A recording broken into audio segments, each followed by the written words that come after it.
it's Stacey of staceylee.com, and today I've got another super quick and easy project for you. We're making a microwave potato bag. Now, first thing I need to just say is everything must be 100% cotton, because if it isn't, it does run the risk of either melting or catching on fire in your microwave. So please make sure everything is 100% cotton. Instructions on how to use my microwave potato bag are over on my website. I'll put a link in the description below. Plus there's also a printable copy in my PDF pattern, because maybe you want to make some as gifts and people will be like, I'm not really sure what this is and how to use it. Well, the instructions will explain exactly what to do. But for now, let me show you how to make one. To make a microwave potato bag, we need to make sure everything is 100% cotton. So we're going to need 2 pieces of fabric at 20 inches by 10 inches. And that needs to be 100% cotton. I prefer to use quilting cotton. And you also need to make sure there's no metallic print on it. We can't have any metallics because it's going in the microwave. You'll also need 1 piece of batting at 20 inches by 9 inches and a quarter. And I highly recommend you use Wrap and Zap, which is designed especially to go in the microwave. Now you can use other batting as long as it is 100% cotton, but you do have to be careful because sometimes the batting is labeled cotton, but when you read the fine print, it's actually 15% polyester because they've used that in the scrim. So that's why I think just be safe and use Wrap and Zap. Plus you'll need thread, and again that needs to be 100% cotton. You'll also need a sewing machine, point turner, pins, rotary cutter, ruler, mat and pins. The approximate finished size of our microwave potato bag is 9 inches by 9 inches. So this is the Wrap and Zap I was talking about. You can see here it says microwave safe, and then here perfect for microwavable projects. And then on the back here it actually has its own baked potato zapper pattern, but we're making ours slightly different. So I just wanted to show you that. I've cut my 2 pieces of fabric and my piece of Wrap and Zap batting. So what I'll do is I'll just take my pieces of fabric first, and I'm going to place them right sides together, and I'm going to line up all the edges. So I want all the edges lined up really nicely on all 4 sides, and then when I'm happy that they're lined up nicely, I'm going to take my batting. Now the batting is slightly shorter on the longer sides here, so I'm going to line up the edges to my fabric on the shorter sides, and then I'm just by eye going to make sure that the batting is sitting just about 1/4 inch on each side. It's a little bit more than 1/4 inch, but just do it by eye, making sure the batting is sitting in the middle of the 2 sides and lined up on these edges. And then once we're happy, we'll pop some pins in just to keep that in place. And I like to start on the corners.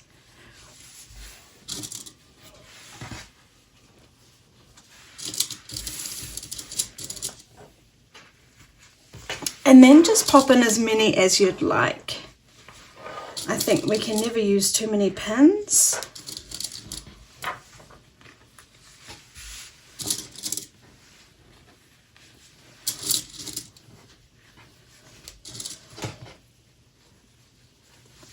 Okay, and now what we're going to do is we're going to sew around the entire edge. Now when we're sewing on this side, we're not actually going to catch the batting, so it seems a little bit funny that we've pinned the batting on at this point, but what we are doing is sewing the batting together to our fabric on these 2 edges. So don't worry too much about that. If you think you're not catching the batting, that's not the point of sewing it together. We're just sewing together the fabric and these 2 edges here. But we do need to leave an opening, so you can either just remember to leave an opening, or you could take a little pencil and on one of the shorter sides just leave a mark where you're going to leave your opening, which is about, let's say, 3 inches wide. So I've made these marks here, which is about 3 inches, and I'll start here, go all the way around and then finish here. So I'm going to stitch with a 1/4 inch seam allowance, and I've got my 1/4 inch foot on. Use whatever guide you need to use to get your 1/4 inch correct. I'm going to stitch at stitch length 2.5, and I do have my 100% cotton Gutermann thread in my machine at the moment. So I'm going to start at that first dot, go forward a few stitches, and then I will do a back stitch because I find that helps when you're turning it right sides out to not pull at your stitches. Then I'll stitch down to my corner, and then I'll just stop, giving my best guess of being a 1/4 inch away from the edge. Make sure my needle's down, lift my foot up, and then carry on. Now carry on all the way around till I get back to that second marking that I made. Remembering we're not catching the batting here, so don't worry about that.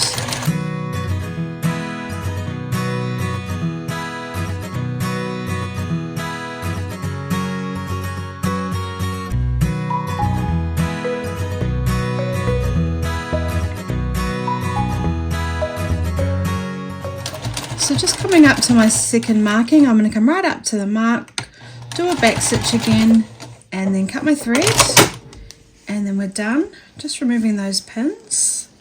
So now what I'm going to do is just trim the excess off all 4 corners, just so it's not too bulky when we turn it right sides out. Being careful not to cut our stitches.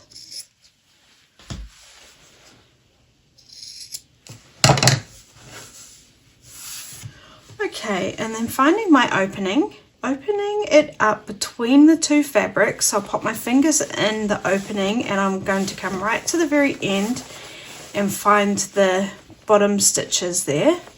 Grab them with my 2 fingers and now pull that through.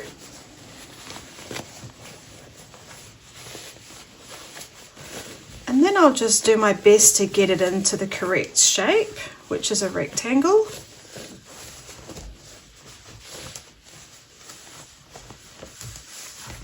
Okay,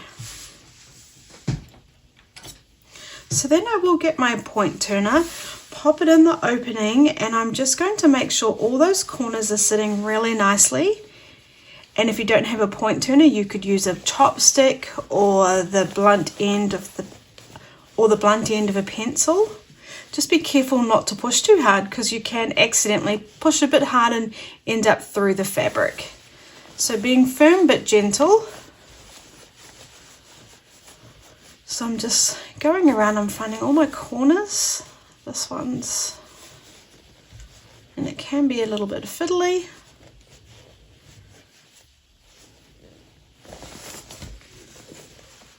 Well, and now just at the top.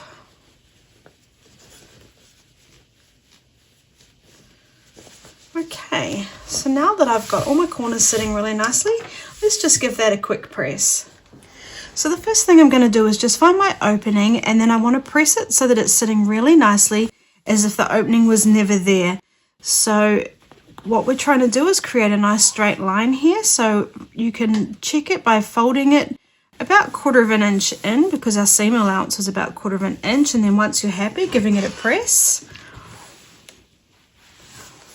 You might want to check it on the other side as well. It could probably come in a little bit. And press. And then what we'll do is we'll go around all the sides and just make sure that the seams are rolled out and sitting really nicely. And I find it's just in these little details where you can really make the difference on how your end item looks. If you try to skip this step or rush it, it really does affect the final outcome. So just take your time. For example, if I press it down like that, you'd see that the seams just really aren't even there. So we just want to make sure they're all sitting really nicely.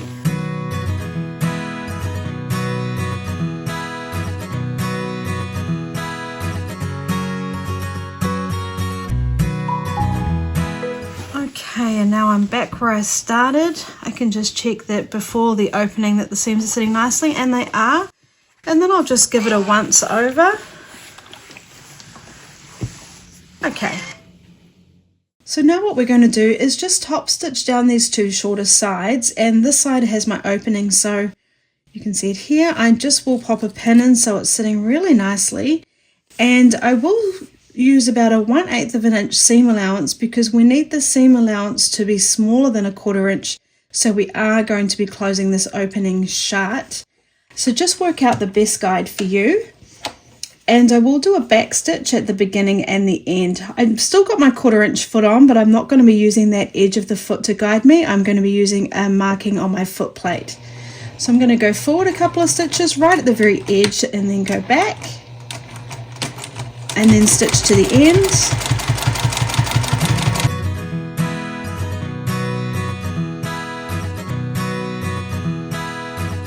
And then when I get to the end, I'll do a back stitch,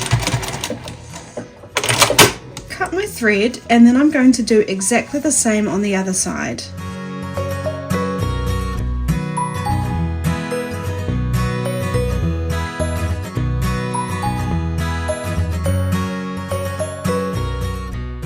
Okay, next step. So now with the fabric that you'd like to be inside your bag, have that facing you at this point, and then what we're going to do is we're going to take our ruler and we're going to fold over one edge, and I'm folding over the edge that had the opening because it's not as tidy as the other side where we just did the top stitch, and I'm going to fold that over so that it measures 5 inches from the edge here to the fold. Oh, I will turn it around so I can actually measure 5 inches. It would be handy. So now I've got my edge of my fabric here and I've got my 5-inch mark here. So that's giving me a 5-inch fold. And then what I will do is I'm going to measure it at the top. And you see it's a little bit short on the top, so I'm just going to pull it over a bit and down at the bottom. So now that's looking really good. Then what I'm going to do is fold this piece over on top, and then I'm going to measure 5 inches on that side as well. So 5 inches from the edge of it to the folded piece here, and I'll do that at the bottom and again at the top. And now that looks a little bit crooked, so I'm just going to straighten that up and I'll measure that again. Still a bit shy of 5 inches. Oh, I'm going the wrong way. There we go. It's an intelligence test and I just failed. So, okay. So now it's measuring 5 inches from my fold to my edge, top and bottom. So that's looking really good to me. We want it to be looking really square. It's very easy to accidentally have it crooked, and that's why we measure it at both sides. And when we're happy, let's pop a pin in right through the center here where we're catching all the layers, and then again on this side.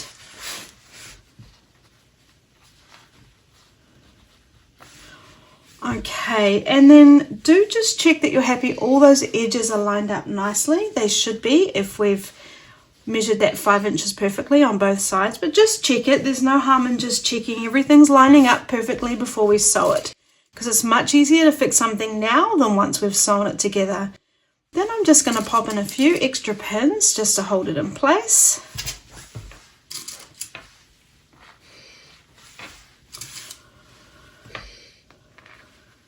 Okay, and now all we're going to do is sew down both sides, doing a back stitch at the beginning and the end. So back to my 1/4 inch seam allowance, I'm just going to start at that very edge, do a couple of stitches and then go back.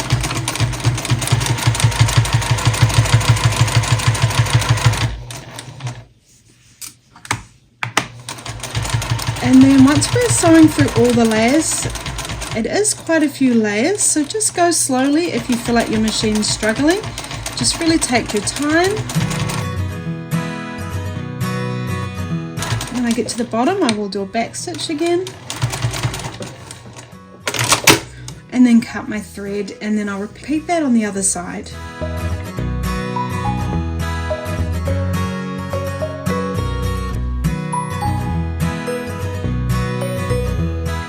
Okay, so now we're all done. Now something you could have done, which I didn't do, was when we are just coming over this edge here, we could have reversed back and then gone forward again just to reinforce it. I think it's going to be okay, but it might be something you'd like to try. But there we have our little potato bag. So there's my microwave potato bag. Now I know I'm sounding like a broken record, but please make sure everything is 100% cotton. We don't want anything melting or, God forbid, catching on fire. And my #1 tip for this project is start making them now for Christmas, because everyone's going to want one. They make beautiful, perfect, fluffy baked potatoes every time. And if you've liked this video, please make sure you hit the like button, because it just helps the algorithm. Share it with other people. You also might be interested in watching my video above, which shows you how to make a quilted bow cozy. Thanks so much for joining me, and I'll see you again next week.